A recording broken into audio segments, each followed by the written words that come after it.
योगी आदित्यनाथ की कार्रवाई से एक बात साफ हो गई है कि गाजियाबाद के गांव नाहल में एक दो नहीं बल्कि हजारों की संख्या में अपराधी रहते हैं। वो हिंदुस्तानी हैं या बांग्लादेशी, इस एंगल पर भी जांच शुरू हो गई है। इस रिपोर्ट में हम आपको 3 मुख्य बातें बताएंगे।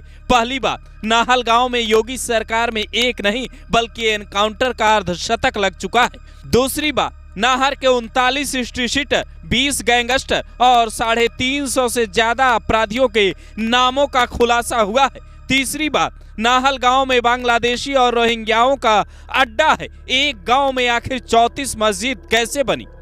पहली बात, थाना मसूरी की पुलिस डायरी में सबसे ज्यादा नाम नाहल गांव से भरा है। नाहल गांव में पिछले कुछ समय में कई एनकाउंटर हुए। थाना मसूरी को ये बात पता है कि नाहल गांव अपराधियों का खास अड्डा बन गया है। ये बात नोएडा पुलिस नहीं जानती थी। शायद इसीलिए सिर्फ 7 पुलिसकर्मियों के साथ बिना किसी बैकअप के कादिर को गिरफ्तार करने गई थी। मसूरी थाना पुलिस का रिकॉर्ड बताता है पिछले 8 महीने में मसूरी थाना पुलिस ने मुठभेड़ में जो दर्जन भर बदमाश पकड़े हैं वो सभी नाहल गांव के ही रहने वाले हैं। पिछले कुछ महीनों में मसूरी पुलिस ने कई एनकाउंटर किए जिसमें नाहल गांव के रहने वाले बदमाश इश्तिकार, फैजान, शाहनवाज, बिलाल, शादाब, रशीद, अब्दुल सलाम, अब्दुल रहमान और नन्नू जैसे बदमाश घायल हुए। इन घायल बदमाशों में हिस्ट्री शीटर और गोकशी के आरोपी भी शामिल थे। इसके अलावा मसूरी पुलिस ने शांति भंग में भी कई अपराधियों को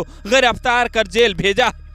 पुलिस और नाहल गांव की दुश्मनी सपा सरकार के वक्त में तब बढ़ी जब साल 2012 में अखिलेश यादव मुख्यमंत्री हुआ करते थे।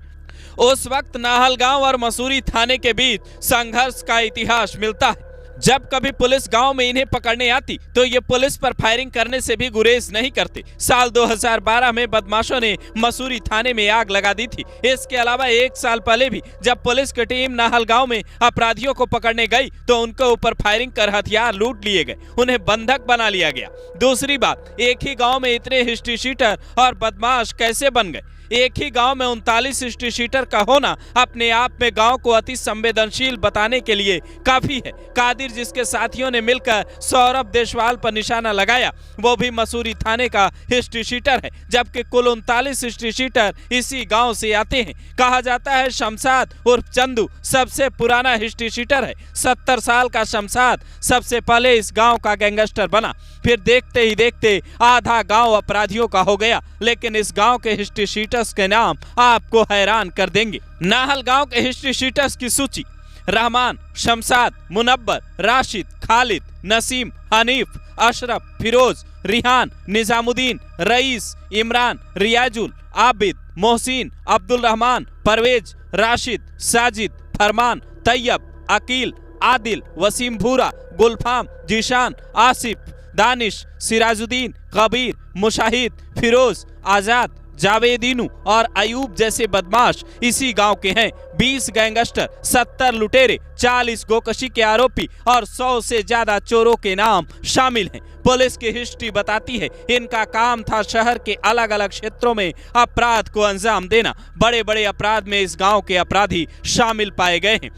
इसीलिए यहाँ योगी सरकार की कार्रवाई देख करीब 400 मुस्लिम परिवार घर छोड़कर चले गए। लेकिन सवाल उठता है, आखिर इस गांव का सियासी कनेक्शन क्या है? दरअसल ये गांव कभी मायावती के साथ रहा था। यहाँ जयंत चौधरी की आरएलडी में नाहल गांव के कई मुस्लिम नेता जुड़े हैं। ये खबर 9 अप्रैल की है जब न्यूज 80 नाम की एक वेबसाइट ने लिखा, गाजियाबाद के मोदी नगर के नाहल गांव में आरएलडी को एक बड़ी सफलता मिली है। रालोद के वरिष्ठ नेता और प्रदेश अध्यक्ष सहकारिता प्रकोष्ठ के चेयरमैन अमरजीत सिंह बिड्डी के प्रयासों से समाजवादी पार्टी, बहुजन समाज पार्टी, कांग्रेस और ओवैसी की पार्टी के सैकड़ों कार्यकर्ताओं ने जयंत चौधरी की आरएलडी का दामन थामा।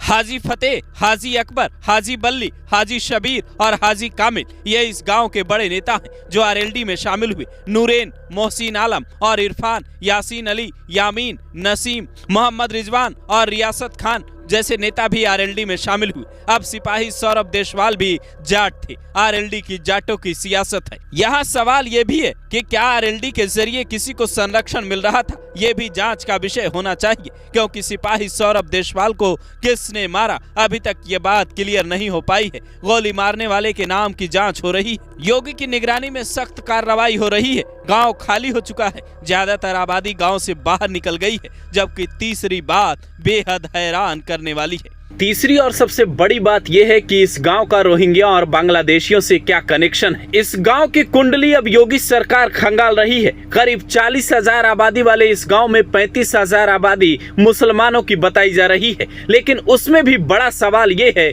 कि रोहिंग्या और बांग्लादेशी क्या यहाँ भी छिपे हैं और उनकी भारी संख्या है, क्योंकि अगर रोहिंग्या और बांग्लादेशी हुए तो इनका डेटा न तो सरकार के पास होगा और न ही कोई खास रिकॉर्ड होगा, क्योंकि इनके फर्जीवाड़े कई तरीके से अब तक सामने आ चुके हैं। मथुरा में जब 90 बांग्लादेशियों को पकड़ा गया तो 83 के पास कोई दस्तावेज नहीं था। ये बेहद चौंकाने वाला था। चूंकि यूपी से गाजियाबाद की दूरी करीब 30 किलोमीटर है और दिल्ली जो है बांग्लादेशियों का एक तरीके से एंट्री पॉइंट बनता जा रहा है, गढ़ बनता जा रहा है। तो उस हिसाब से जो यहाँ से बांग्लादेशी दिल्ली से जाते हैं वो गाजियाबाद या फिर हरियाणा के पानीपत, मेवात और तमाम जगहों पे शिफ्ट हो रहे हैं। जो लोग मथुरा में 90 लोग पकड़े गए वो लोग बंगाल में रहे, फिर हरियाणा गए और उसके बाद मथुरा आए, लेकिन मथुरा में उन्हें पुलिस ने पकड़ लिया। दिन रात पुलिस और पीएससी गांव में तैनात है। गांव के बाहर कई किलोमीटर दूर तक पुलिस मिलकर काम कर रही है। हिस्ट्री शीटर कादिर उर्फ मंटर का छोटा भाई आदिल गिरफ्तार हो चुका है। मुरादनगर, मोदीनगर, भोजपुर, वेब सिटी, मसूरी, निवाड़ी और ट्रोनिका सिटी की थाने की पुलिस लगी है। 10 थानों की फोर्स मिलकर गिरफ्तारी के लिए दबिश दे रही है। कमिश्नर लेवल के अधिकारियों को आदेश है कि मसूरी के नाहल गाँव की पूरी कुंडली योगी तक पहुँचाइए। इस गाँव में कुछ तो ऐसा छिपा है जो अभी तक बाहर नहीं आया। आगे जो भी अपडेट आएगा हम आपको जरूर बताएंगे।